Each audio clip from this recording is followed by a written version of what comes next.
Hey everyone! Today I'll show you how to use dev mode in Figma. Dev mode revolutionary feature that's transforming how designers and developers collaborate. It allows them to implement designs more quickly and efficiently. Previously, developers accessed the inspect panel next to the prototype panel, but now they have an entire dedicated space for inspecting designs. Let's switch over to dev mode and see what it's capable of. To turn on dev mode, simply toggle the switch. You'll notice some elements turning green, indicating that dev mode is active. Left panel, pages and layers, plus ready for development. Right panel, inspect, and plugins panels. If you haven't selected any elements, you'll see code settings appear.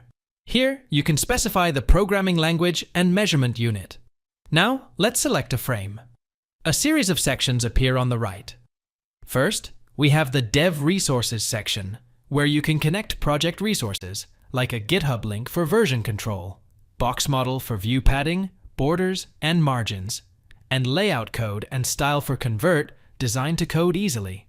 Below the layout code, you'll find all the color styles and variables used in the project. The Assets section allows developers to export all the necessary assets, and the Export section lets them export the entire page if needed.